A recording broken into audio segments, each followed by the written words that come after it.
Greetings of peace and Islam to Earth planet and the masses in the world over. I am Terry Phillips Dangerfield L. This is part 2 of the Zodiac Constitution. Finished part 1 here about a week ago, and part 1 was successful. Had a couple of technical difficulties, but we worked things out. I'm grateful for the production of that particular podcast. Got it uploaded, and it's on YouTube right now, also on Facebook. So you can check that out on my page, Terry Dangerfield L on Facebook, and you can go to that More Stuff podcast on YouTube. All right. So we're gonna go into part 2 of the Zodiac Constitution.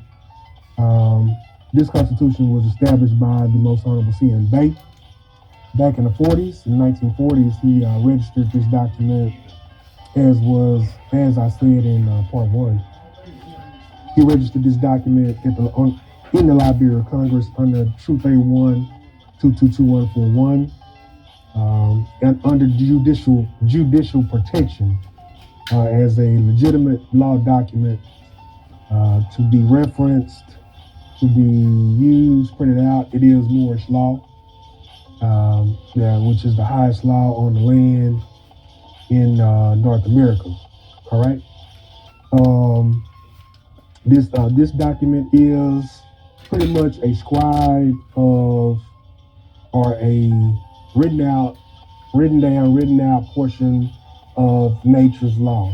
The intentions of this document is to express nature's law via a constitution, constitution of and measurement of the energies, etc. Not to go too deep, but to establish principles of governance within all the Moorish tribes. All right. This is initially before the Zodiac Constitution was produced and perpetuated under the Great Law of Peace. All right. So the document was reintroduced by C.M. Bay. Of course, after the Honorable Noble Drew Ali in transition, and he had obviously a set of directions from Noble Drew Ali in producing this document. The Zodiac Constitution was part of the assignment of the Honorable C.M. Bay, and I'm certainly grateful for that ancestor and his hard work in putting this document on the record for us. All right. Let's see. Of course, okay. Again, I'm Terry Phillips Dangerfield. This is that More Stuff podcast. I am more by blood, an appropriate persona sui juris. Ana Abin Azima, son of one mother. All right. On this particular podcast, I'm going to, of course, go in on the Zodiac Constitution and the Moorish, which is item of the Moorish birthright. All right. And it is actually universal as well, due to the fact that it derives from nature's law. All right. So we're going to go ahead and go into Article 1. All right, Article 1 here. And we did the concepts. As I'm going by a little list of things so we can have a little bit more order on these podcasts, because I kind of be freestyling a little bit, There's nothing wrong with that. It makes it easier for me, all right? So we're going to go into Article 1 of Moors being pretty much Article 1 talking about the Moors being the rulers of the planet. All right, so pretty much on some of the previous podcasts, we explained how Moors are aboriginal to the planet, first off, and then, of course, we're aboriginal to the world. To North America, specifically. And within the description of Article 1, it's talking about our sciences, from 0 to 9. Of course, geometry is certainly a measurement of the energies on this planet, and it is a measurement these are measurements that we use to pretty much to define some of the sciences on the planet. All right. And in Article 1, it explains that the Moorish nation, which was us, the Moors of America, of North America, who identifies, coloreds and blacks and continents and things like that, we ruled the world for 1196 years. All right. And with, with that type of power, there comes responsibility. And so on this particular podcast, I wanted to explain a little bit about that fact that we, during this time of us ruling the world, there were, as said in the Honorable C.M. Bay's Clock of Destiny Part 2, everyone should have both. Make sure you get both volumes of C.M. Bay's books, Zodiac Constitution Volume 1 and Volume 2. Those books are fire, amazing books. All right, amazing books. And they're short books too, like 50 or 60 pages, man. It's not even a lot to read, but what you're reading is some hard-hitting information. All right, so please be ready when you read those documents. All right, so as C.M. Bay was saying in Volume 2 of the Constitution, that there were intermittent wars, meaning that it was a war here, say for instance in the Carolinas, there were actual wars on the coast, all right, of North America.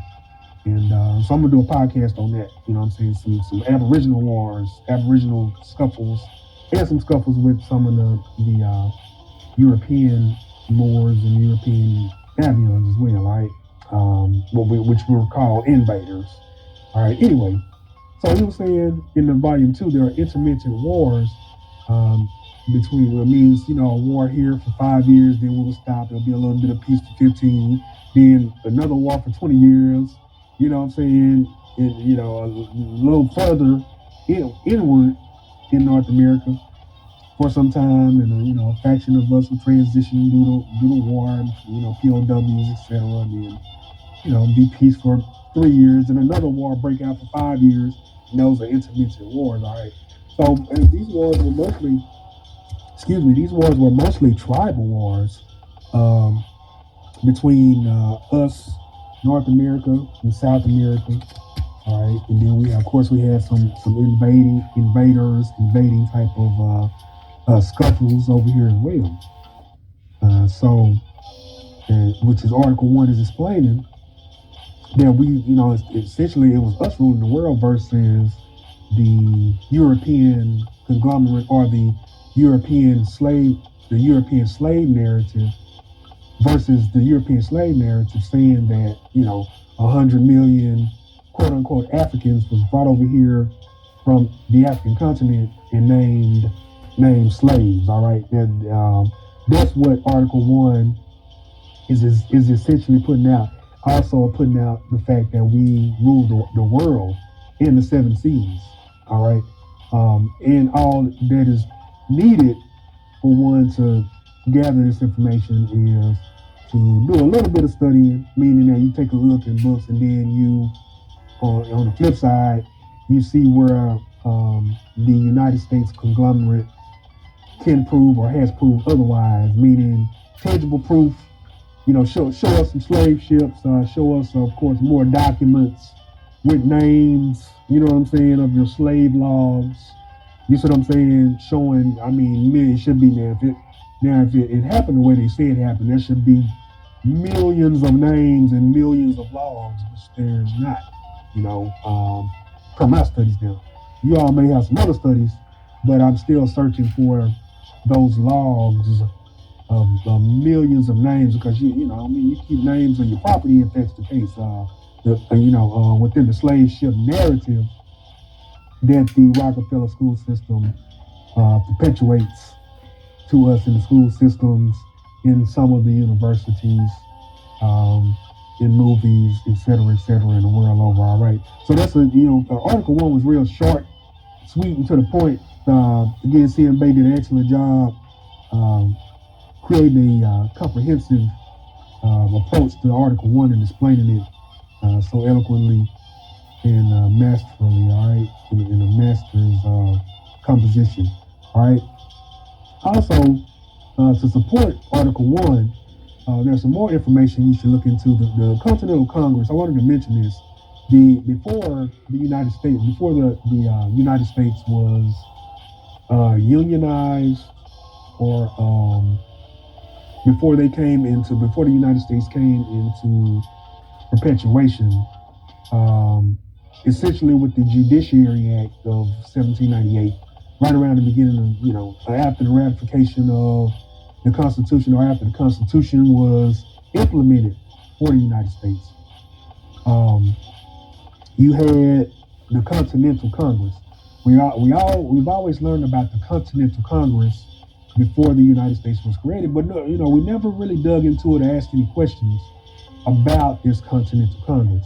And when you actually get the facts down, and the facts have been released now, on the Continental Congress, the fact that the first presidents on these lands of North America were dark-skinned Moors. All right, were Asiatic Moors. Was us. We were the first presidents. Some sons. And one of the presidents was John Hanson. You should look that up. That's just one of them. And when you look up John Hanson, of course, it's going to name the rest of the presidents, and then it'll go into the original Congress, which is the Continental Congress, which is actually due to the United States Corporation being a corporation. The real Congress is the Continental Congress. That was the last Congress, technically, by nature's law and Aboriginal law. That was the last Congress. All right. However, we empowered the United States, of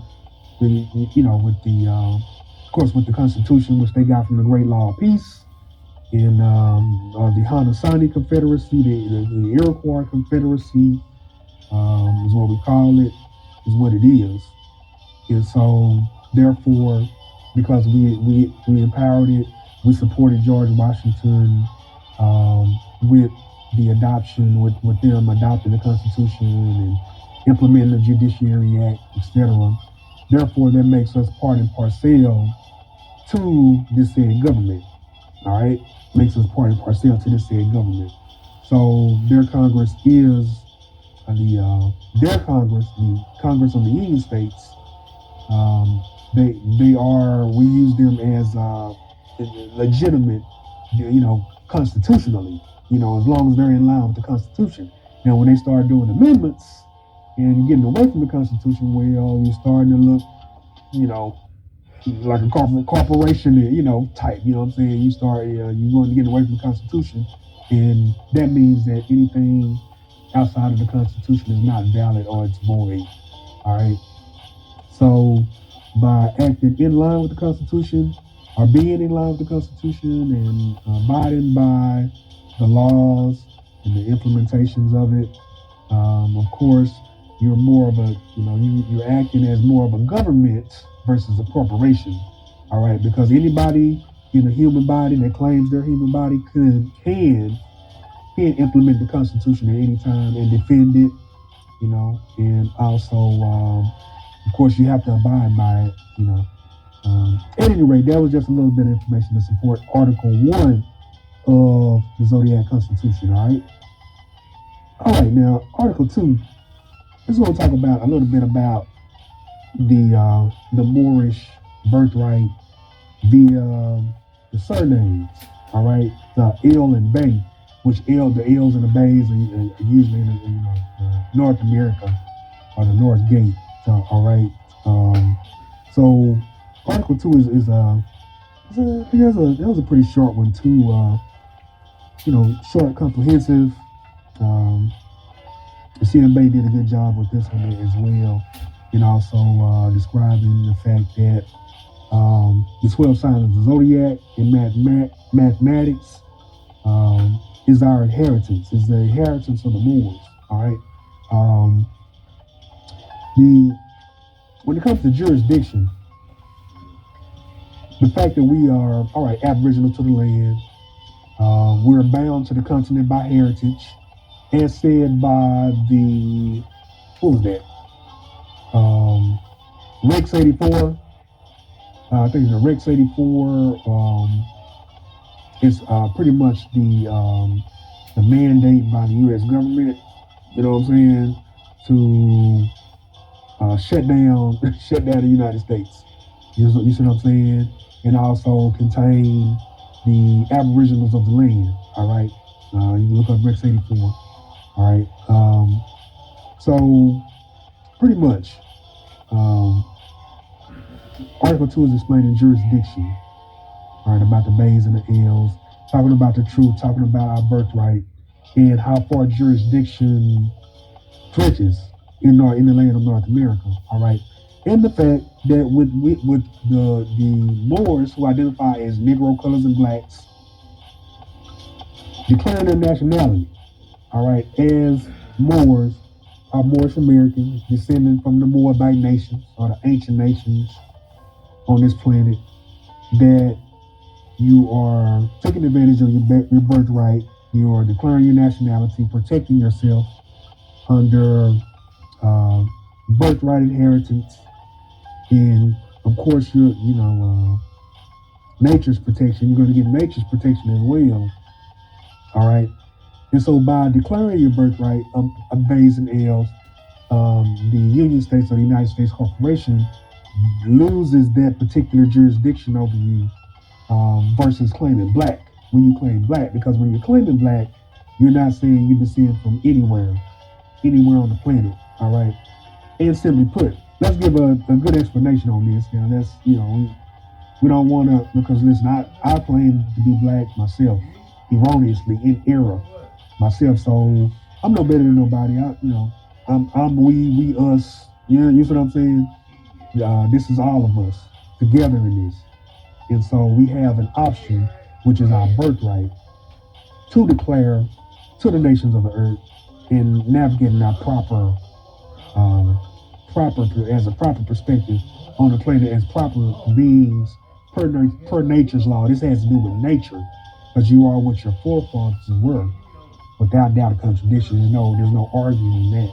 And so, at any rate, when you claim your birthright and identify as black, you're taking yourself away from the nation that you descend or ascend from. And so, for example, the African or the people over in our people land are Africa. And so, all right, I've talked to many of them. Within my studies, man, I've had friends, I've had buddies, I've rode in Ubers, you see what I'm saying, and have had conversations with a lot of these people. And very peaceful conversations. Now, to be honest, they really don't like, this ain't about likes and what I can, what I'm saying, but as far as tolerating certain things, they kind of, in a sense, in an essence, they kind of tolerate us, even though they come over here on our lands and things like that. But I talked to, respectfully, I talked to a few of them about this black diasporans and things like that. And the fact that they don't, they don't identify like that. You see what I'm saying? And the reason I mentioned the African or Africa diaspora is because we have used this particular approach and platform to justify the black approach or the black paradigm. You know what I'm saying? The black chattel social paradigm. We've used the Africans over on the African continent to justify it. All right. And so I talked to a few of them, and they don't identify as black, colors, or anything like that in any of their languages. You see what I'm saying? They identify per their tribal names, right? That they know of and other tribes and nations over there know of, per their languages. And then when they do business with the rest of the world, well, they'll identify with the nation states, i.e., Somali or South Africa. You see what I'm saying? Morocco, the Moroccan state or kingdom over there. You see what I'm saying? Nigerian, etc., etc.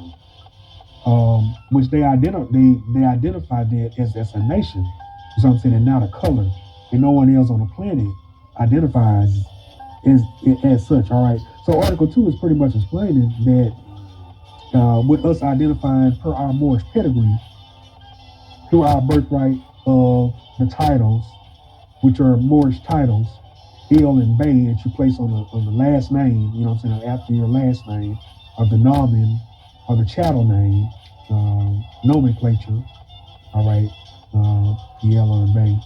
And this gives you, as far as status goes, it gives you national status, i.e., declaring your nationality. When you declare your nationality as Moorish American, then you are ranked as a national, all right, on these lands, which is the highest ranking.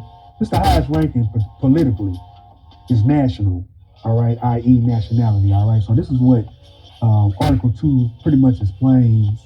And so with the Zodiac Constitution, with Part 2, all right, listen to Part 1, where I read the whole Zodiac Constitution in Part 1.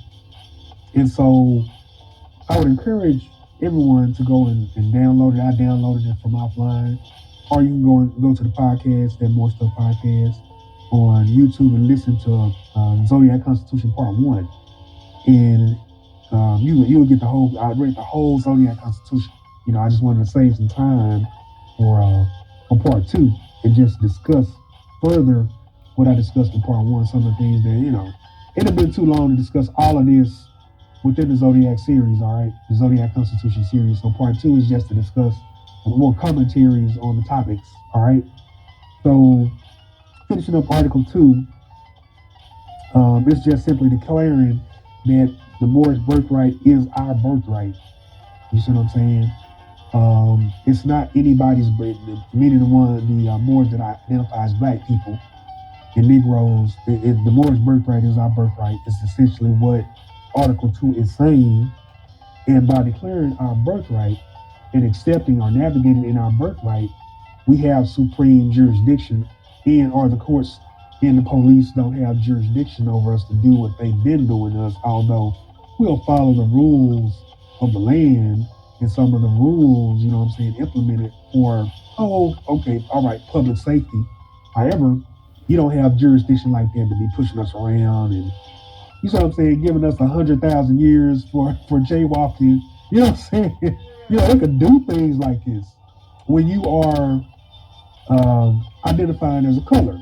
We may think, oh, well, the United States, they racist, they don't like us. And usually it's the European brothers and sisters in office in all of the main cities. And, you know, historically, it's been like that since 1933. Well, no, actually since the 1800s. All right, let's be real. Since the late 1800s, right? So it's been this way. And so we think, oh, it's because they don't like us. Well, no, they actually know that you are chattel property. You see what I'm saying? And you don't have a nationality. You're not accepting your birthright here on these lands. And in most cases, you don't know that you have a birthright on these lands. You think that you come from Africa. So by doing that, you know, they get to make a lot of money, get a lot of federal funding off the fact that you don't know these things and then run you through the ringer. You see what I'm saying? Giving you 150 million euros for littering, and they can actually do this. You know what I'm saying? Unless you get a good lawyer or something, right? So move right along. So anyway, Article 2, just declare your nationality, add your L and your Bay to your name to further protect your political rights and enforce constitutional rights in the Zodiac Constitution, which is Moorish law, all right? All right, Article 3. Now, going into Article 3, this Article 3 is pretty much talking about tax exemptions, all right? Tax exemptions and the fact that, tax and military exemptions, and the fact that we're not obligated to join anybody's military. All right, we're not obligated to their militaries. All right, and in most cases we do join their armies, usually within what is called the urban communities or the hood, which we call it the hood. Excuse me, which is the urban communities, and we'll go join the militaries, their militaries, usually because of economic hardship. For the men, a lot of us, when you got somebody pregnant, you know what I'm saying, baby mama, our baby mothers, or our wives, you know what I'm saying, our wife, and we got to take care of the wife, take care of the child, and then in a lot of cases, we have been faced with child support. You know what I'm saying? We was gonna go play ball, but we got into them ladies. You know what I'm saying? Got into the women and got a couple people pregnant. You know what I'm saying? I'm a good example of that. Look, listen. You know what I'm saying? I mean, I had a baby at 18. My first child, a daughter. So I had to figure it out. The jobs I was taking wasn't paying enough. So it happened that the military was paying a little bit, a little bit more, just a little bit more, not much. So, but I wasn't forced. All right, I wasn't forced. Under my own under my own free will, I joined. But however, before that, I had to sign what wasn't a draft card. It was a selective service card, which I spoke of in part one. And you're threatened with, I think it's perjury. You're threatened with something if you don't sign it. You know what I'm saying? If you don't sign up for selective service, they threaten you with jail time. You know what I'm saying? If something is to pop off, if a war is to pop off, they have to draft some people, some civilians, to be soldiers, and you hadn't signed up for selective service. Well, you're threatened with jail time, and that's a violation of the Zodiac Constitution. All right, and that's a violation of the United States Constitution as well. Right, and now you can have a militia. You see what I'm saying? A militia, well, that's a whole different set of circumstances. You know what I'm saying? And the militia is set up by the people. All right. But forced drafting Moors into the army, forced drafting, and also taxation. We're not to be taxed on our land. And the key reason why we're not to be taxed is because there is no representation for the Moors or the ones who identify as black people. You have to have a representative in office.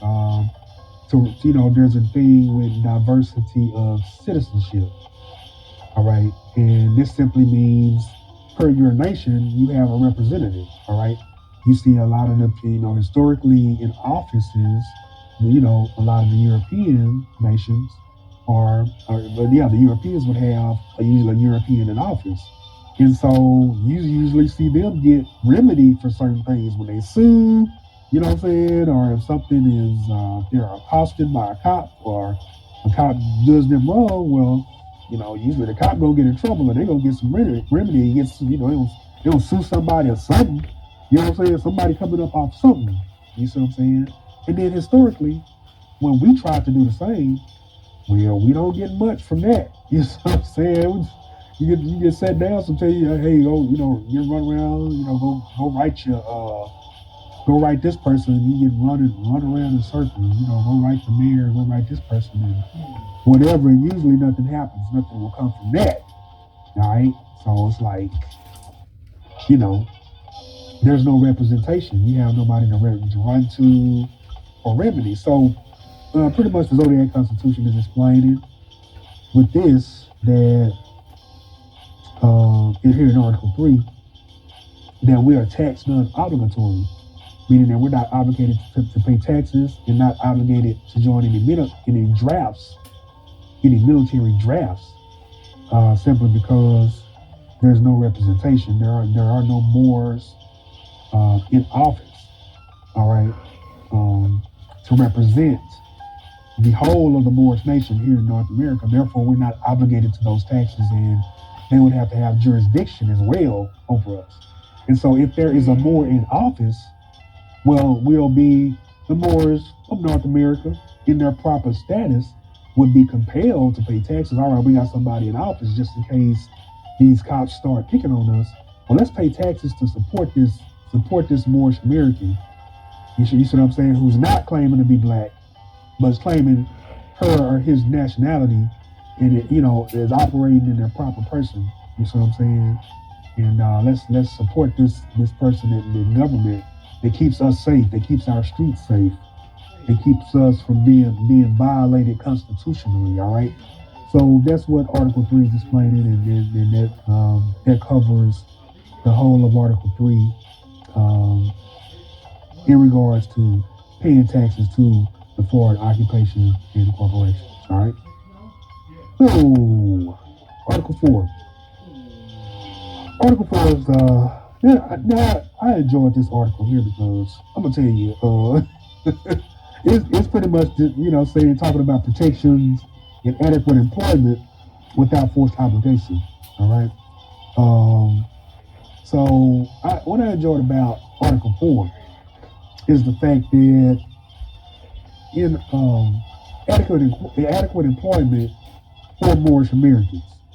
All right, adequate employment for Moorish Americans and protection.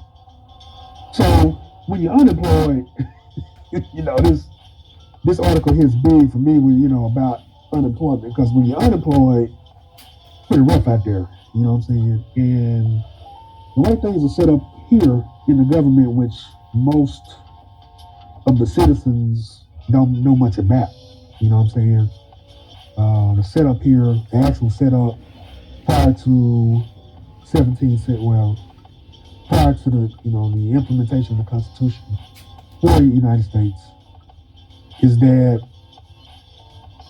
the United States Corporation pretty much is obligated to set up adequate employment. Adequate employment, shelter, and protection for Moorish Americans. All right, that's the way it works. And I took a look at this article when I finally seen it in the 2014. I think it was 2014, something like that. When I finally seen it, man, I was like, where was this thing at when I was unemployed? You know what I'm saying? Where was this information at? And so the Moors of North America are due adequate employment by the said government and are not obligated to pay taxes to any of the Union States, corporations, i.e., you got the IRS, that when you're doing business with them, essentially. Most of us don't know, and then I include myself. I had to finally study up on it, but I didn't know that the filing of taxes and things like that was actually for business purposes. Essentially for accounting purposes, and you're not really obligated to do it because there's no law, no constitutional law saying that you have to do it. All right, it's simply the IRS code system is not constitutional law. All right, they operate as an agency and not a government office. This is what most people don't know. All right, so therefore, and that's usually the agency that's charging taxes. Now, of course, we have the federal taxes, which is usually IRS, and then you got the state taxes and county taxes and things like that. All right, you have different levels of taxes. So, but with Aboriginals or Moors of North America, we are not to be taxed. We're not obligated to such. All right, we're not supposed to be getting taxed by these factions. Being Aboriginal, being Moorish American, and the fact that we don't have representation. So back to Article 4, I'm going backwards to Article 3. And so therefore, because of this particular type of jurisdiction of us, we're not obligated to the corporation or to the said state. However, we may navigate within the said states. We are to get and this is our land that they're operating on. We are to get adequate protection, employment without forced obligation. All right. And so with them operating on this land, it's called usury or usufruct. Usufruct. USUFRUCK. Usufruct protocol, because they're operating on our land. So look that up. Usufruct. It's an excellent term I learned a few years back from some of the noble Moors who studying in depth to some of the legalese. That's some of the legalese that was used upon the implementation of the Constitution and the Judiciary Acts and some of the other treaties that were implemented. This is some of the legalese that was used. And you can look into it and pretty much understand. It's pretty much what it's saying is that the Union States, or the United States, is using the land to proliferate and set up business on these lands and set up quote unquote government. All right. So on Article 5, we're gonna go in on marriage again. And this Article 5 was a long one. All right, it has different protocols. I'm not gonna go into too much on the marriage because I did a real long one on the last podcast, Zodiac Constitution Part 1. And so I'm gonna go a little bit on the marriage protocol, and then which is really matrimony. Then we'll go into its explanation, Article 5's explanation on Islam and what Islam is talking about. Islam and science versus Islam and religion. All right. So, Article 5. Let me see. DAR marriage license, which DAR stands for the Daughters of American Revolution. This is a European secret society who implemented the marriage license in the early 1900s. All right, and this was implemented. The reason they implemented this was to segregate, essentially to segregate the melanated men from the women, and vice versa, the melanated women from the men, and the melanated women from the Albion men. All right, to segregate it, and to keep melanites, melanin, and the Europeans, European on the segregation protocol is you see is exactly what was going on with that, essentially. Now, the history tells us, the white supremacy narrative tells us about a racist argument or a big I, little U type of approach. But essentially, it was simply to,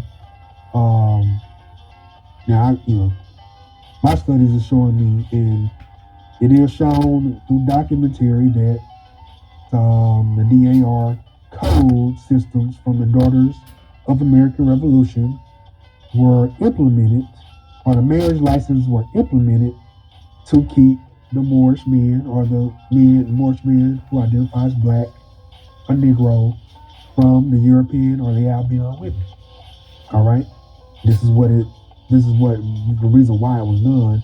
And so, with you having to sign up for a marriage license, that means that the marriage license can be filibustered or rejected. All right, it could be rejected if if certain guidelines are not, or certain approaches are not implemented per their request.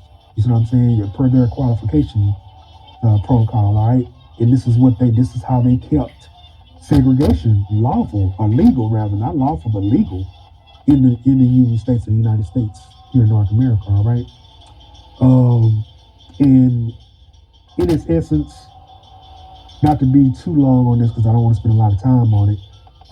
This particular approach was, of course, it evolved. It evolved away from segregation with Martin Luther King, the civil rights era, and fighting to segregate different quote unquote races. And through that, the DAR coded marriage license changed form, and it became a tool, all right, between the tool between the Union States, or the courts, and the man and the woman, all right, and it was masked as a union between man, woman, court, God. All right, it was became convoluted, and that's not the case. Marriage is between man, woman, and God, not the court. Court ain't got nothing to do with it. You see, you only use it for legal reasons. The IRS, they want paperwork showing you married, things like that. Which you don't have to use the courts for paperwork, you can use your own record, and then you can put it on the public record. You see what I'm saying? You can put it on the public record in your county. You know what I'm saying? You don't have to go through the courts to get a marriage license, but you can use the court to our county clerk, like you put your deed of your house on record. You see what I'm saying? You can use your personal or private matrimony in the same manner. All right. So that's essentially what we wanted to go in on Article 5. Pretty much saying that the marriage license is not required for a man and woman to be married. All right.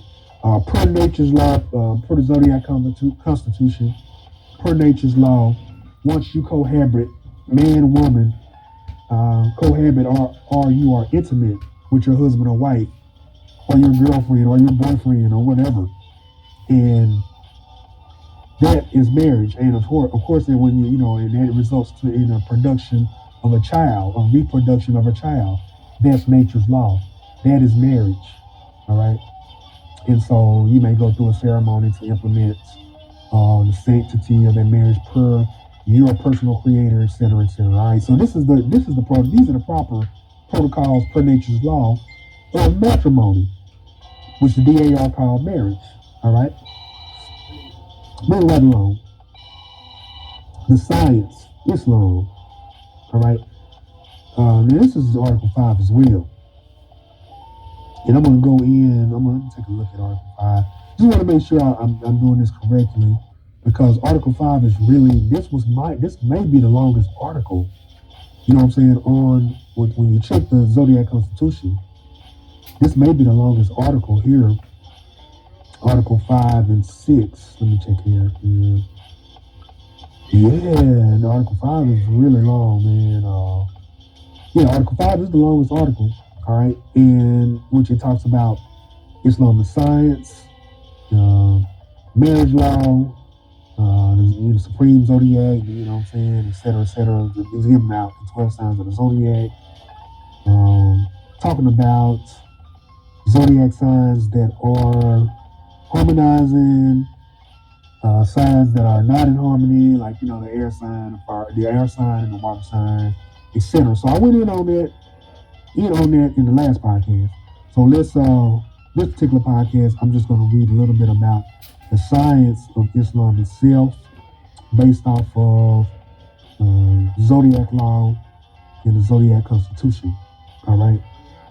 So Islam, in the scientific sense, I self law and master. All right.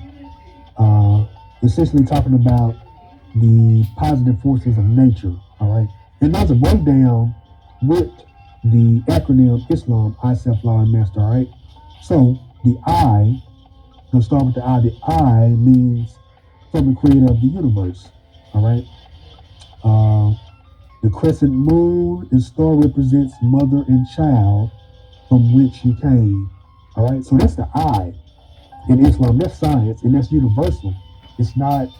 It is our science, or the science of the Moorish nation. However, it is universal to every human being on the planet. All right, and that's where this is where it turns into earth culture. You see what I'm saying? It is the culture of the Moors, yes, but when here it says the I, from the creator of the universe, the crescent moon and star stands for mother and child from which you came. That's universal. That's planetary. That's worldwide. You see what I'm saying? Which takes it out of a more of a dogmatic religious sense and gives you the science of humanity, which is where the crescent moon and star comes into play. That's where it implements the earth culture from the cosmos. You see what I'm saying? All right, so what is the I? So we're going to the S. All right, the S is the pyramid. This is the pyramid with the eye at the top, which a lot of the dogma about that. And this is the insignia of the Moorish nation, right? The pyramid with the eye at the top, connected. All right, it's on the back of the dollar. You'll see it on the back of the dollar, disconnected. That's another whole story. All right, but Essentially, this particular implementation of the pyramid with the eye at the top is the symbol of the Moorish nation, right? So S stands for self, meaning each one of us is a trinity. The pyramid represents the symbol of civilization, all right? In the first civilization on the planet, the pyramid is a representation of the first civilization on the planet. And so that's our seal, that's our civilization. This is, one of the keys that a lot of us who identify as Negroes and blacks use every day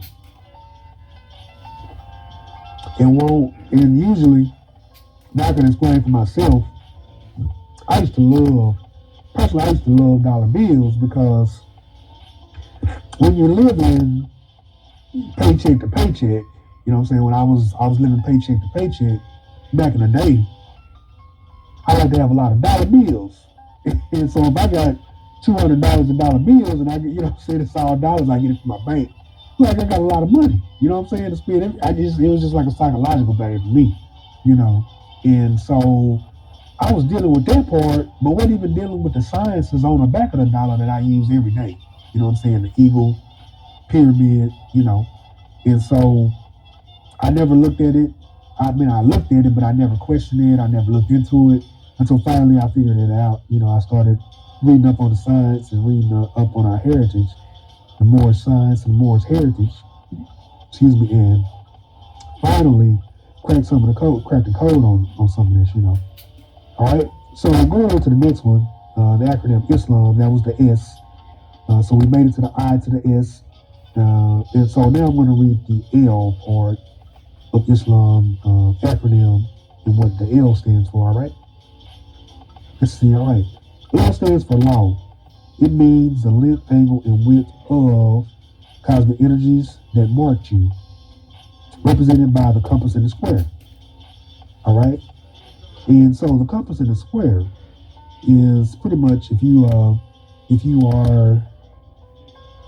a Mason or Eastern Star, you already know what this is. But if you're not, you look at the symbol, the universal symbol for the Masons, which is the G in the middle with the compass and the square on the outside of the G, pretty much encompassing it. All right. And so that's what law is a representation of the angle and the width and the length, of cosmic energies that mark you. All right. And this is why it's represented as a compass and a square. All right? Moving on to the next one. A. A stands for am. It means the joining of the two trinities, the double triune, representing the male and female principles. All right? Which creates another, I am. All right? And so this is essentially, and this is the universal pyramid overlap. Is one pyramid facing up, one pyramid facing down, overlapping each other. All right, that is the symbolic of I am. Right. All right, and the last one is M. All right, M stands for master. It means we aspire to be master navigators. The mundane cross within the circle represents the planet Earth. All right, so this is pretty much essentially it's an earth glyph. When you see this on a map, it's a circle with a cross in the middle. All right, and it is essentially reading as 300, 333 in each angle, or each 90-degree angle. And the cross marks north, south, east, west. And I won't get too deep into that science. I'm going to do a whole podcast on Islam, the science, and go real deep within all of the sciences, all right, within that acronym, within this particular acronym. So this is the symbol, the earth glyph of the circle with the cross in the middle, which the cross is pointing out north, south, east, west, like on the map. Essentially is the earth glyph that represents the planet Earth. And so planet Earth is represented on any map with a circle, just to let you know, all right? So essentially that's what Islam is talking about. That's the science of Islam. When you hear more saying, Islam to each other, it is it's not necessarily the religion of Islam, but it's the science of the planet Earth. You see what I'm saying? The science of Islam. So when we say it's Moorish Americans, when we say we practice Islamism, we're talking the science of the planet and the sciences of the cosmos, just saying from the sciences of the cosmos first. All right, and then of course we have our religious Islam, which a lot of protocols of the Islam religions are used within the the Moorish culture. All right, because essentially all of the religions came from us. All right, that's a whole nother podcast. So that's how things are done. All right, and so usually the religions are used as gateways to the actual sciences of the planet Earth. All right, and that's how it works here on this planet. All right, that we call Kai, Earth, Terra, etc. All right, move right along. We'll keep it moving, keep this thing moving, man. Let's see here.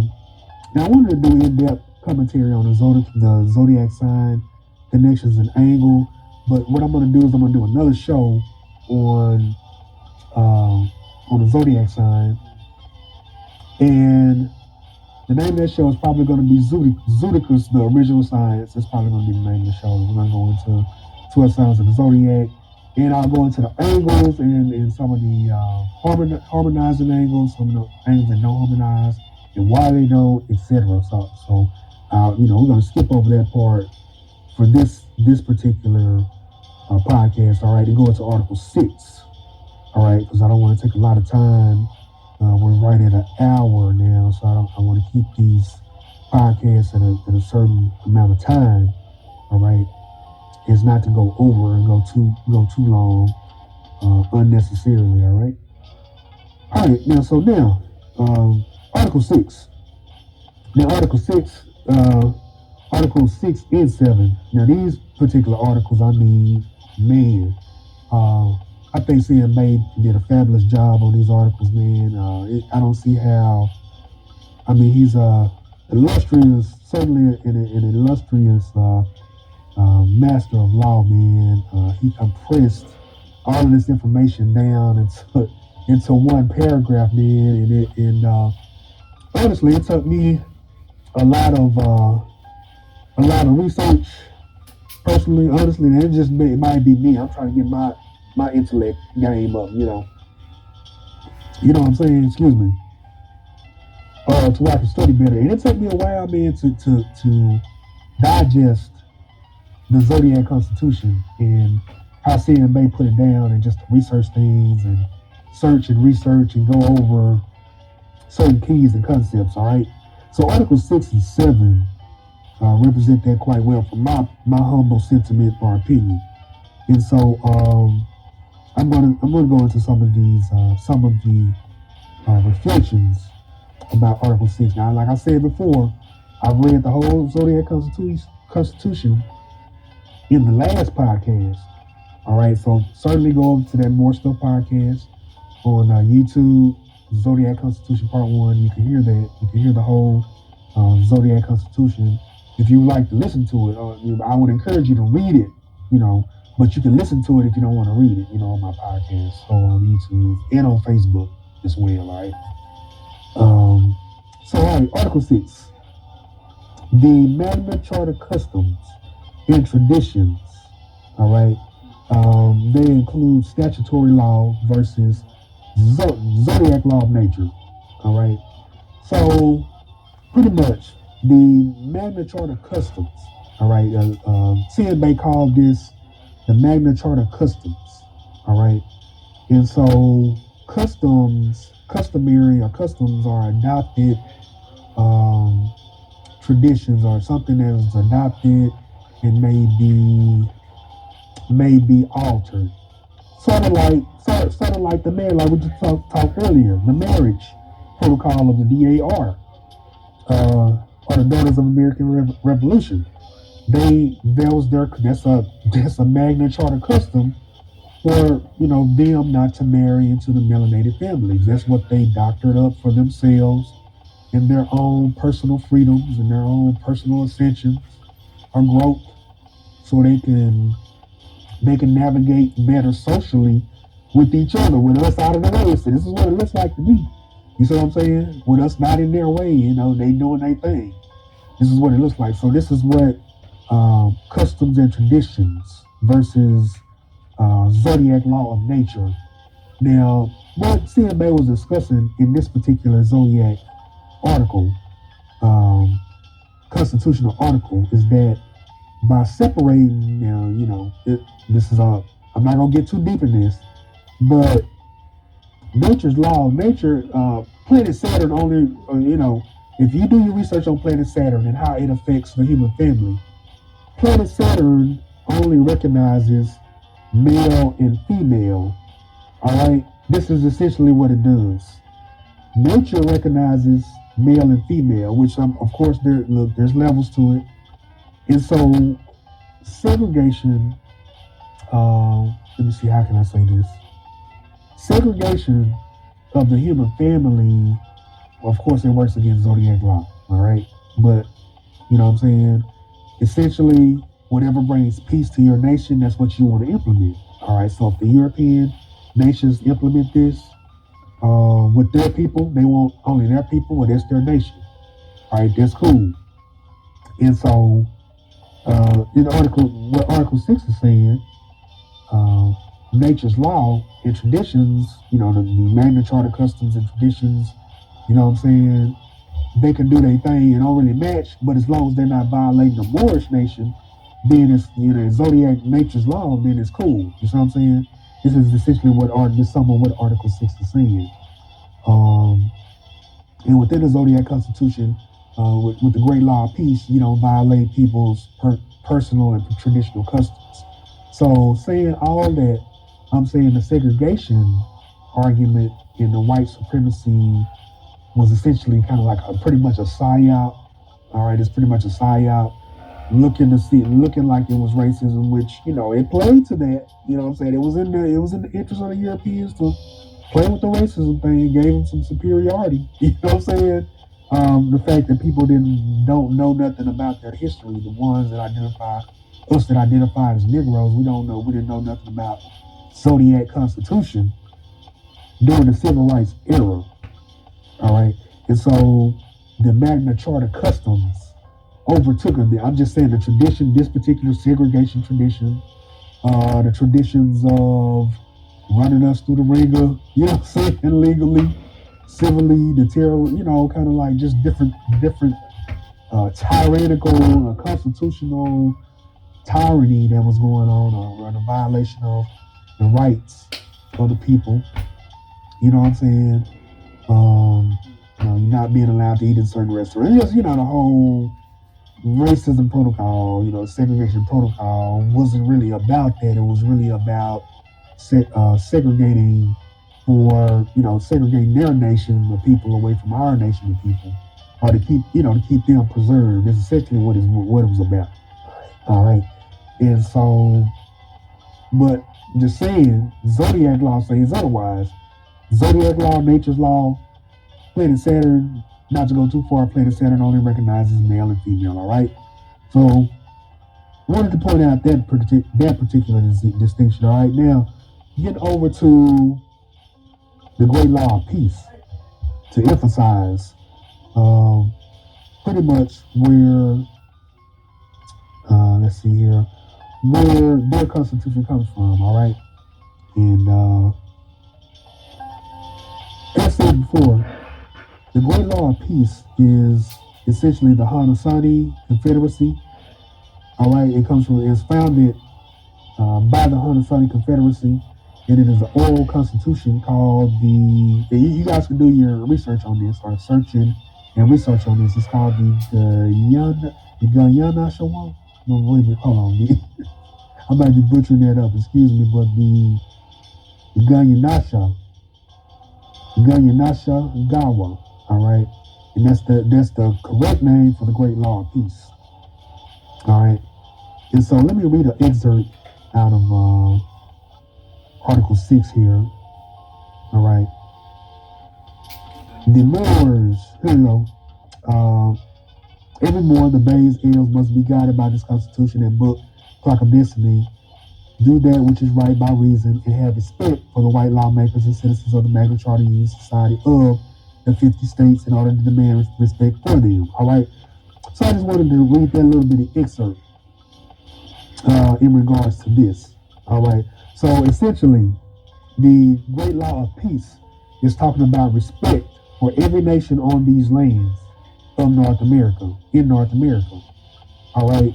And remember Noble Drew Ali, the most honorable Noble Drew Ali, said that, Moors, you are part and parcel to this said government, meaning that the government is only in existence because of us. All right.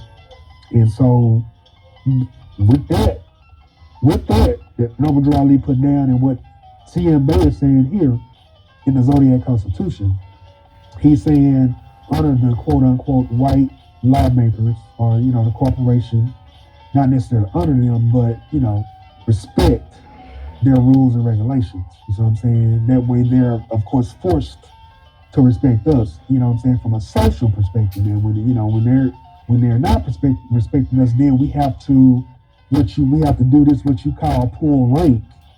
All right.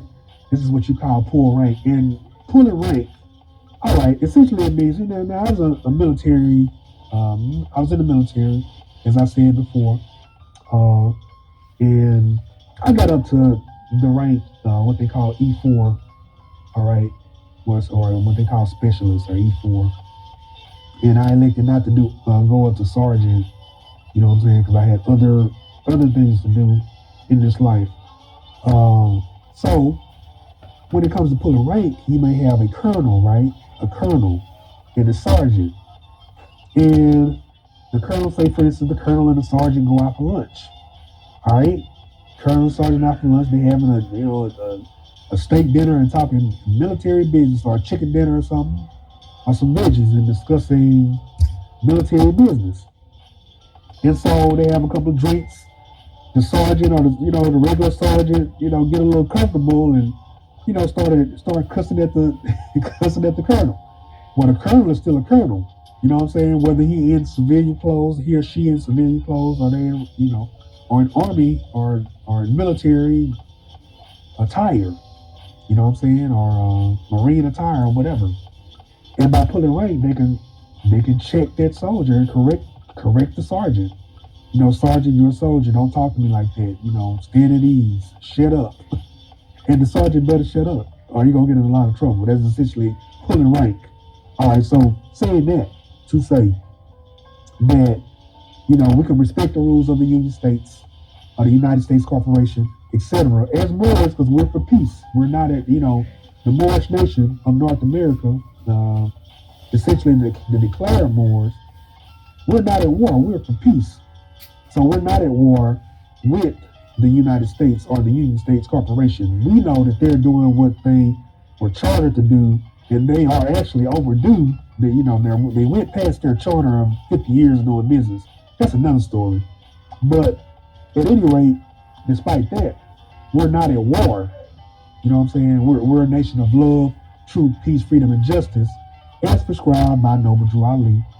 When he created the Canaanite temple in 1913 in Newark, New Jersey, all right? And Noble Drew Ali established it. He said, look, boys, we're for love. We're not, we're for love. The five universal principles of love, truth, peace, freedom, and justice. This is what C.M. Bay is demonstrating through the Zodiac Constitution. Those 5 principles by saying respect the rules of the 5 lawmakers, you know what I'm saying?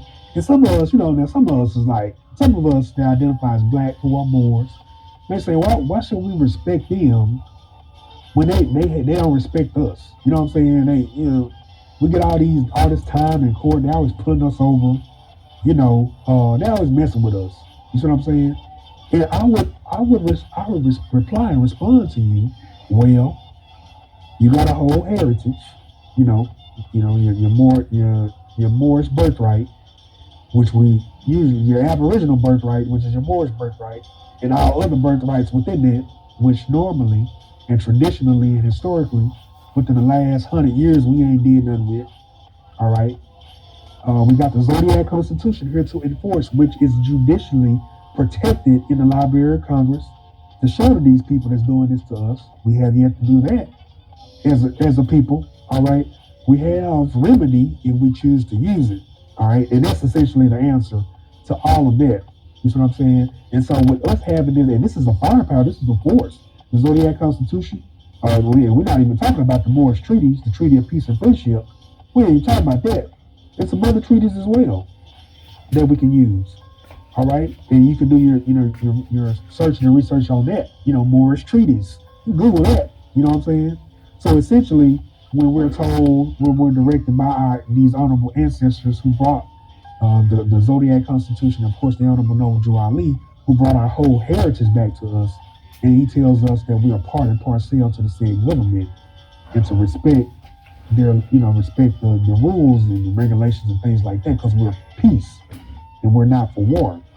With us having supreme jurisdiction anyway, and them not being able to run over us, it's easy for us to respect their rules and regulations, because we know that we are the superior. We have the superior jurisdiction on these lands, particularly, especially in unity. You see what I'm saying? And so they have to respect that. Their Magna Charta codes come from the Great Law of Peace, which comes from the Haudenosaunee Confederacy, which is that's us, some of our tribes, which is the Iroquois Confederacy. So they have to respect that. Their Magna Charta comes from that particular law. All right, the Constitution comes from these particular laws, the Great Law of Peace, and do your research on that, or your search and research on that. All right, so that's what Article 6 is discussing, essentially. All right, and so one more topic I want to go into on Article 6. All right, and this particular article, actually, there's two more, so I'm going to discuss this one, talking about our responsibility as people on these lands. All right, and us being Aboriginals and this being our land, and there's a responsibility that comes with it. All right, so going in on law, essentially constitutional law, treaty laws, which came from us. All right.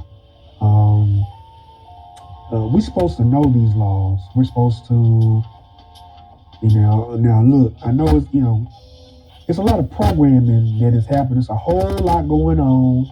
You could include selling out of our own people working against us working against us. All right, you got to include that in the psyops. It's a lot that has went on here in North America. All right, saying all that is still no excuse for us Moors who identify as black people to not know nothing about the Constitution. Now listen, I'm not one for excuses. Personally, I don't navigate in excuses. I personally do my best not to make an excuse for nothing. All right, but I would listen to the reason why people don't read the Constitution. It's like we know about the Constitution now. And look, in school, I remember learning about the Constitution several times. A lot of teachers talk about it a little bit, which they should tell us more about it.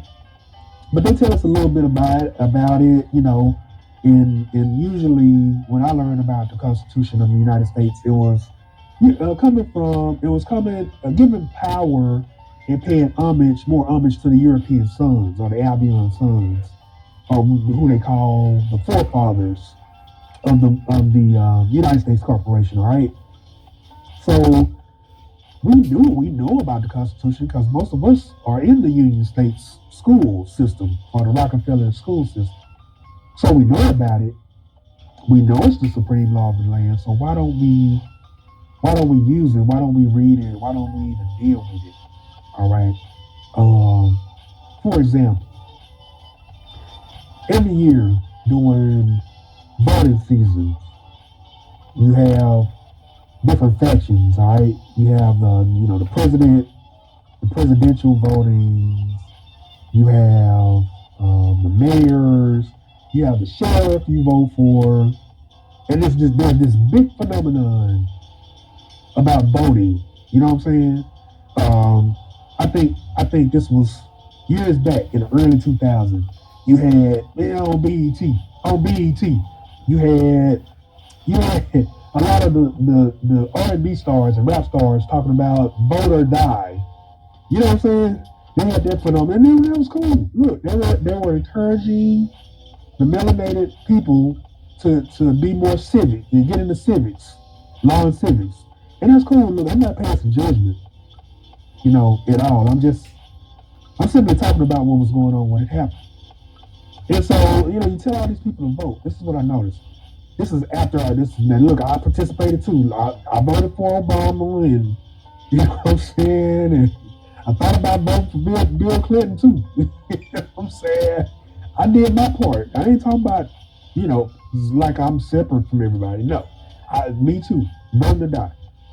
And so I knew nothing about the Constitution. I wasn't dealing with the Constitution, which is essentially backwards. Why do people vote and you know nothing about no law? It's like we all are voting. We don't know nothing about the local laws. Nobody reads local laws. You see what I'm saying? Then you got state laws. You see what I'm saying? Now look, it's more so nobody nowadays. You know what I'm saying? People don't know. A lot of people don't know. You know what I'm saying? If it's social or if something happens, it takes a tragedy for us to look at it. You know what I'm saying? All right, so you have people voting for presidents. So why would you vote for a president? Because you got the what was that? The Judiciary Act, which is out, which Congress implemented. You know what I'm saying? The Constitutional Congress, all right, of the Union States implemented it. George Washington, and so that has to do with the Constitution. You know what I'm saying? Judiciary Act derived from it's based off the Constitution. You know what I'm saying? And it has to do, with power and limitations of the federal courts. You know what I'm saying? Derived from the Supreme Courts, which is absolutely constitutional. So why vote for a president? Why you vote for a president and don't know nothing about a constitution that holds that president accountable? Like, you know what I'm saying? Like all us melanated people, we take part in these elections, which that's cool. I would, in whatever degree people want to be civic. Personally, I'm not gonna judge you, not personally. All right. However, from a nation's perspective, from a nation building law perspective of responsibility as a citizen, because you expect to be protected in this society, you expect it. So there's responsibilities with that. You're supposed to know the Constitution. You're supposed to know statute. I mean, you ain't got to know it word for word, but at least have a copy of it in your house. You know what I'm saying? Like you have your religious books and other information and newspapers and things like that. You want to have you want to have this stuff on hand or in your phone, in your smartphones, and your tablets. It's best to have it printed out. That's the best practice in case, there's an outage, you can't charge your phone, you still got the laws of study. And you can stand on that. But I just always question, why are you voting if you don't know anything about any laws? You know nothing. You know nothing about what the president's supposed to do. All you know is that the news is telling you not to like him. This is how we deal with the presidency. Oh, he had a scandal. Oh, he called some young lady a dirtbag that he used to date in high school. You know what I'm saying? Oh, and so therefore he's not going to be. You see what I'm saying? Yeah, and we don't know any laws that hold the president, which is constitutional law.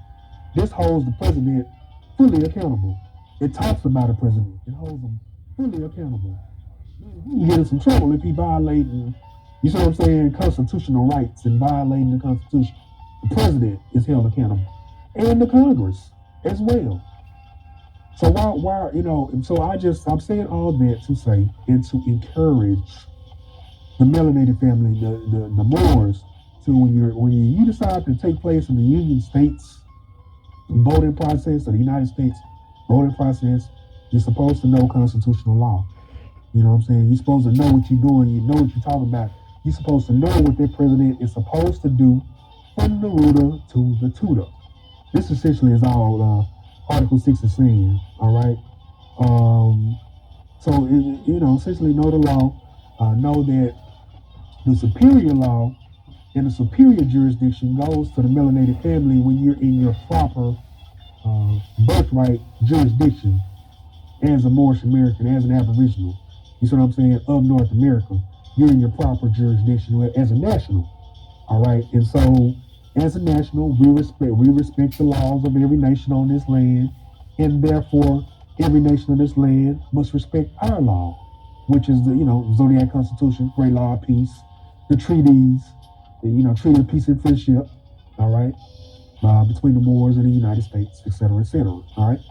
Moving on, Article 7, and this is the last article of the Zodiac Constitution. All right. Now, this particular article was talking about pretty much the functions of a courtroom. Now, I won't go into all of the functions of the courtroom, but excuse me, we're gonna talk about jurisdiction again. And see, the Zodiac Constitution, the essence of what this thing is talking about is jurisdiction.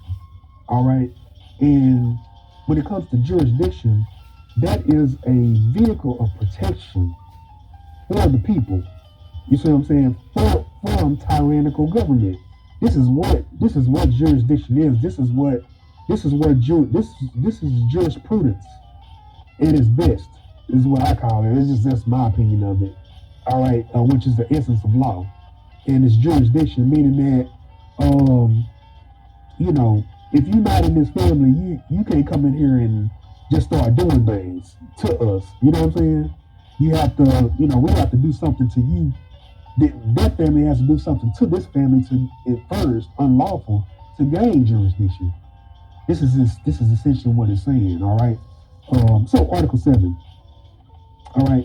And so one part of Article 7 is saying that Moors cannot be asked to force to remove their fez or turbans from their heads in a courtroom or any establishment.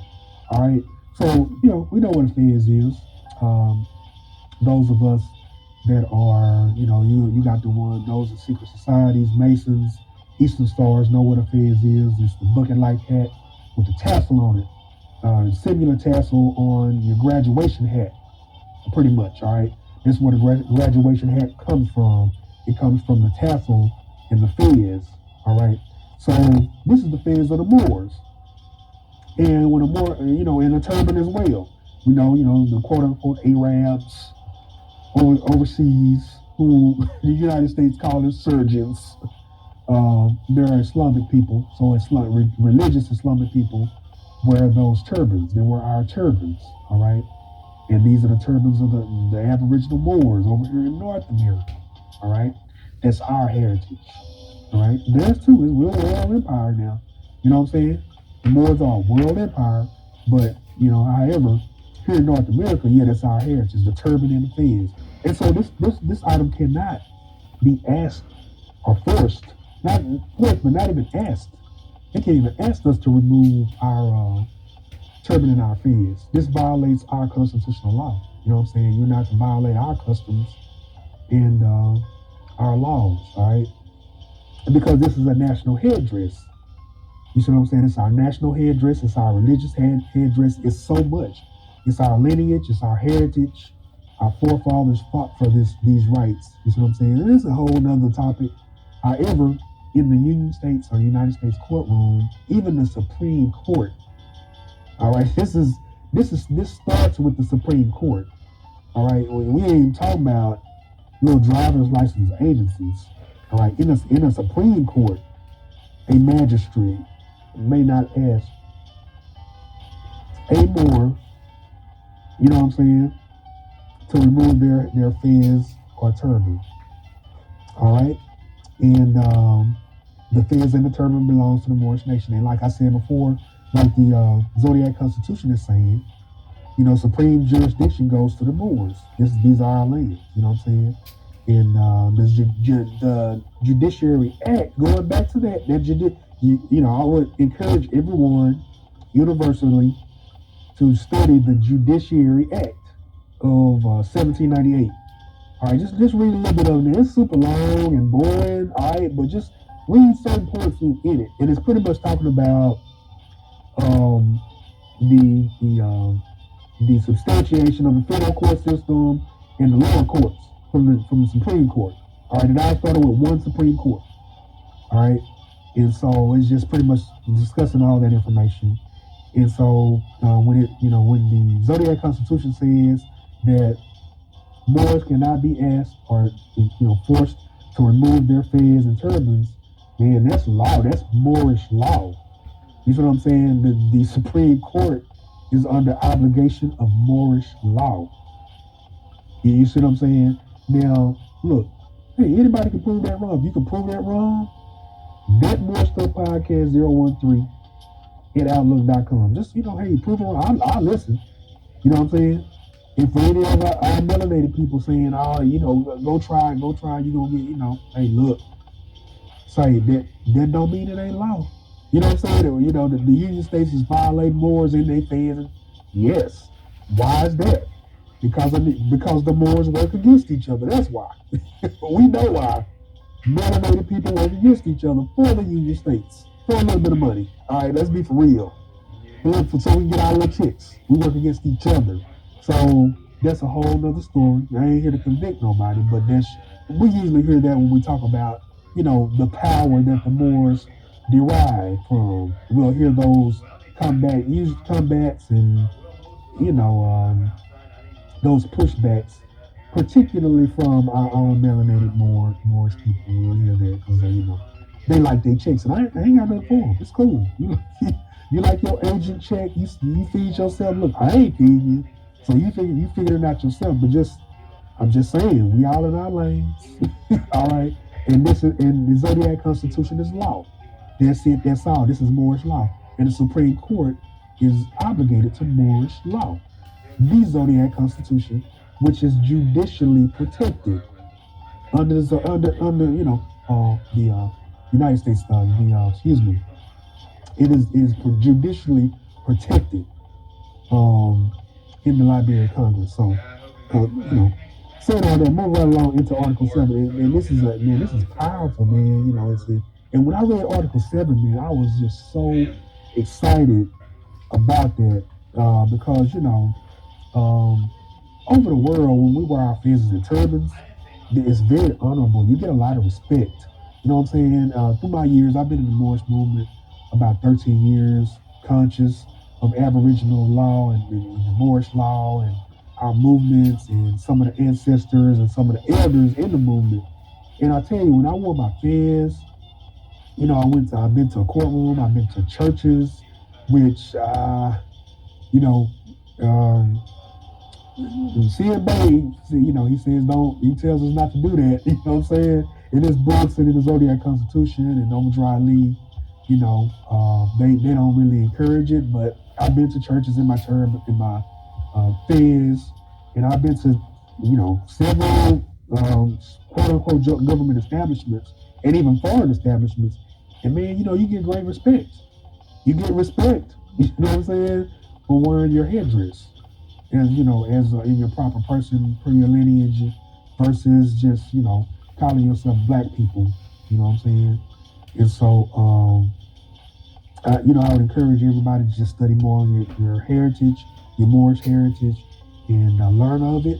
And you have the absolute free will to look into it, to deal with it, or not. You know what I'm saying? You deal with it or not. But at the end of the day, however, at the end of the day, there's no excuse after that. You know what I'm saying?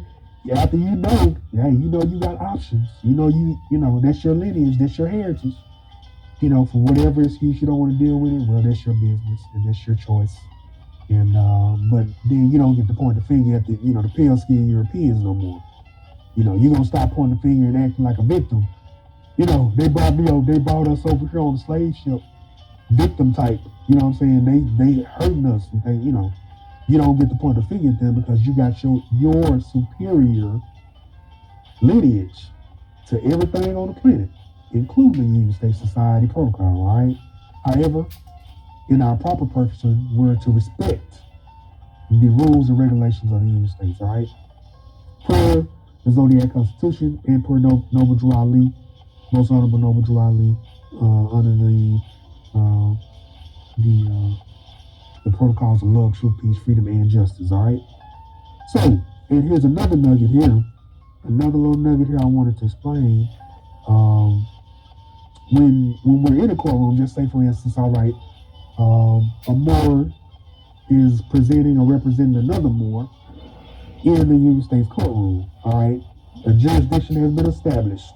You know, there's an injured party, and there are witnesses. You know what I'm saying? There's an injured party there's a victim. There are witnesses. Jurisdiction has been established. All right, and a Moor has to testify, or a melanated being has to testify. Instead of saying, you know, when you take the oath, you know what I'm saying, on a Bible or whatever book, you know, there is to reference for oath, you, instead of saying, I do, you're supposed to say, I affirm. You know, you swear to tell the truth, the whole truth, and nothing but the truth. So help you God. All you have to say is, I affirm. All right? And by saying I affirm, and you look what affirm means in, you know, the Black's Law Dictionary, and affirm is universal, affirmations. You see what I'm saying? You look up the definition of affirmations. You see what I'm saying? Calling your will, essentially calling your will into existence is what you're doing by saying I affirm. And here legally, the court lacks jurisdiction to pretty much run you through the ringer and treat you unconstitutionally.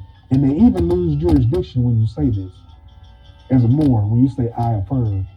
This is how it works as law. You know, people don't know this, and so they'll act like it don't exist. And they'll act like, oh, you playing with the court. But it's actually true. It's actually the truth. All right. So the last statement here, within Article 7, and Article 7 is essentially discussing, you know, again, just to recant, jurisdiction of the Moors, the Moorish nation, over the Supreme Court, the presidents, all officers of the United States, and at the same time, we are to respect the rules and regulations because we are part and parcel to this said government. Parcel meaning that we're the engine to the United States government. All right, parcel. And look up parcel in the Black's Law Dictionary. Probably the second edition. The second edition is the best edition. Well, the first edition is the best, but second edition is it's pretty rare. And so you can look it up online. The Black's Law second edition. That's our law as well. Those are our laws. You know what I'm saying? And it was put into English base after 1828. All right. All right. So the last statement, Article 7. Under the Zodiac Constitution, to ignore the Zodiac Constitution law is a supreme violation of the United States' own Magna Charta codes. All right, let's say that again. Let's read this again. To ignore Zodiac constitutional law is a supreme violation of the United States' own Magna Charta codes. To ignore Zodiac constitutional law is a supreme violation of the Union States' own Magna Charta codes. All right. So, as I said before earlier in the podcast, the Magna Charta codes come from the Great Law of Peace. All right, which includes the Constitution for the United States, the United States codes, all of that. You know what I'm saying? This is supposed to be in line with the Constitution, which is in line with the Great Laws of Peace, which is in line with Zodiac Constitution, which is nature's law. The 12 signs of the Zodiac is nature's law, description of energies. All right, and to violate any of Zodiac Constitution, Moorish law, the United States violate their own laws. So essentially, what is this saying? When they violate you people that identify as black, and you know what I'm saying? You don't know that y'all don't know that y'all Aboriginal Moors. We don't know that we Aboriginals. We don't know that we didn't come over on a slave ship. So when they violate us, essentially they violate their own laws, their own codes, but we don't know that. as a whole, as a people, because we identify as a color. We don't know that when they pull us over, you see what I'm saying? And you flick the piece of gum out the window, you know what I'm saying, into the grass. They pulling you over and driving you into their car. You know what I'm saying? You don't know that that's violating. You know that they violating you, but you don't know that they violating their own laws too by violating you. You know it's wrong, but usually we're not able. We lack articulating where this concept comes from, which is Moorish law, which is constitutional law for starters. Constitutional law for starters. You know what I'm saying? And then you can look into some of the their Magna Charta codes and see where, all right, well, they're not supposed to push past this set of actions. They're not supposed to go no further than this. You see what I'm saying? Than being in office and following up on complaints or following up on somebody that was violated, et cetera, et cetera. You know what I'm saying? So when you're violated, the United States is actually violating their own laws. All right. So if you don't know that, you don't deal with law well, are they really violating their own laws? You know what I'm saying? Are they really violating something that you don't know about? I mean, yeah, but no, because you don't know about it. You're not dealing with it. All right. And this is essentially one area where, personally, I corrected myself. I had to, because I was getting pulled over 100 miles an hour. This was right around the time I started reading Moorish Divine and National Movement documents, reading Noble Drew Ali's prophecies and the 101s, the 102s, and then reading that, Noble Drew Ali encouraged us to enforce the Constitution. And so, personally, I was out here, trying to deal with my culture and things like that, learn the feds, but I wasn't studying a lot of law. I wasn't really hitting the Constitution like I was supposed to. Yeah, I had it, but I wasn't reading it like I was supposed to. So when I first started, I finally started reading it, you know what I'm saying? And I was getting pulled over and kind of picked on, but then I started talking about the Constitution. And I started telling some of the cops what they could do and what they couldn't do. And I said, if you do that, then all I'm going to do is ask you to call the sheriff. You know what I'm saying? And then I noticed that they started making little deals after, you know what I'm saying?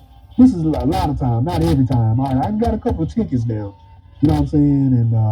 And most of the time, I just paid a little bit of money or they'll get thrown out. All right. But essentially, when you start learning constitutional law, you start talking about it, then the energy changes. And the more of us that are doing this transcends nationality. You know what I'm saying? It don't matter what nationality you are, whatever, on these lands in North America, especially, if you're talking constitutional law, you're talking rights of a citizen, etc., then, of course, the police powers are limited, you see what I'm saying, constitutionally. All right? The fact that you don't know constitutional law, and they have their own statutes and codes, and then they have these things called police policy. You see what I'm saying? Their police policy, which usually is not in harmony with the Constitution. All right? And so, if you don't know the Constitution, well, they're going to use their police policies against you, and it ain't so comfortable, buddy. You know what I'm saying? Most of us know this. It's not so comfortable when they use their police policy or powers against us that's not in harmony with the Constitution, Moorish law, Zodiac constitutional law, etc., and or the judiciary acts, you know what I'm saying, that are in place. Some of these laws are not even in harmony. Most of them are not. Most of the police policies are violating all kind of substantiated laws in North America historically. All right. So at any rate, seeing all of that, solutions. Start looking at your Zodiac Constitution. All right. Start looking at the United States Constitution the Constitution for the United States. All right, and the Constitution of the United States. All right, those are two different constitutions in essence. 2004. So start reading that. Start looking into it. Look into the great laws of peace. That that's our heritage too. Those are our laws here in North America. For the Moors, they call themselves black people. Those are our laws. And you know what I'm saying? Ain't nobody else jumping up claiming it. I mean, there might be, but that's not correct. That's not necessarily correct. Not ahead of us. You see what I'm saying? Ain't nobody ahead of us. They have to prove it. All right. And the simply put, the landmarks over here, the building, the pyramids, the mounds, those big, you know what I'm saying? Those big rock constructions all over the place. That belongs to us first. All right, so they got to prove it. And that's a whole other podcast. All right, so just saying all that to say, read your Constitution. You know what I'm saying? Start enforcing them. Deal with your Moorish heritage, your Aboriginal heritage and lineage, and just study the best you can and start implementing some of your Moorish customs, which are your Aboriginal customs. Wear some of your Aboriginal garb, wear a turban, wear a fez. Find somebody that makes a fez, or some kind of Islamic headpiece. You see what I'm saying? Islamic science first. You know what I'm saying? And then you want to do the Islam religion. That's cool too. The Moorish heritage, Islam religion comes from the Moorish heritage. All right, and i.e. Catholicism as well. I'm not gonna go that deep. You know what I'm saying? I'm gonna keep it where it is. All right. So I think I'm gonna wind it up here, man. The last thing I had a list here. And the last one was the Judiciary Act. I've been talking about that the whole podcast. All right. So, it's at any rate, honest to the ancestors, man. Honest to the most honorable Mother Zudikus Gaston Turner L. Bay. Honest to that ancestor, she was one that was dealing with the Aboriginal, more of the tribal approach to things, and then built up to nationhood through the Moorish lineage, combined, pretty much bridged the two socially during the early 2000s, late 90s and early 2000s, man. She did that, you know what I'm saying? Because, that's another, but I did that already in previous podcast about Mother Verdias, and just mentioned it. And so honors to that great mother for her works. Honors to Mother Frances Cress Welsing. She has a book, The ISIS Papers. And Mother Verdias, Bay has a book called Return of the Ancient Ones. All right, Return of the Ancient Ones. So definitely check that book out. I had it downloaded. I think I'm gonna have to purchase it. Mother Frances Cress Welsing, Supreme Honors to that ancestor.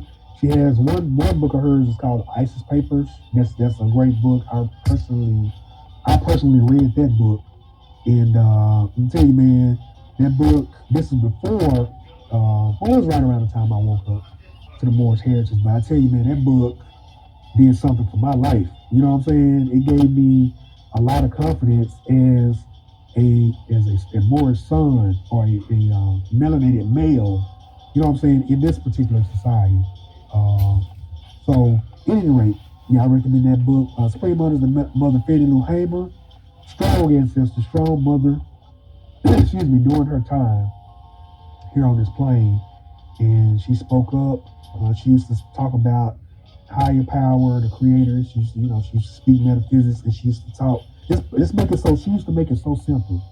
And she wasn't afraid of nothing, man. The mothers weren't scared of nothing. These mothers weren't, all right? Most honors to the noble ancestor and prophet Drew Ali. I thank that ancestor for his works and everything he did and everything he's doing on a higher energetic level. Most honors to Marcus Garvey, forerunner, before Noble Drew Ali. Honors to the most honorable Elijah Cool Bay, known as the Honorable Elijah Muhammad. Peace to that ancestor. And supreme honors to the creator of the Zodiac Constitution, the Honorable Charles Mosley Bay, or C.M. Bay. All right. these powerful ancestors, man. They worked some miracles here on this planet, man, for the Moorish nation, all of them. All right, and all right. Again, I'm Terry Phillips, Dangerfield L. This is Zodiac Constitution Part 2. This has been Zodiac Constitution Part 2. I trust everybody will begin to study up on these constitutions, man, and get your law intelligence up for this next paradigm of Aquarius that we're in. The old paradigm is done. Everybody got to make changes, man. We got to make changes. Ain't no sense of trying to bring the old paradigm to the new paradigm. That's old news. It's old news, baby. We got to, you know what I'm saying? We got to strap up our boots. You see what I'm saying? That's old news. You see, we spoke wealth and abundance is going to come with evolving, not trying to bring old stuff with new stuff. You see what I'm saying? All right. Peace and love. I'm out.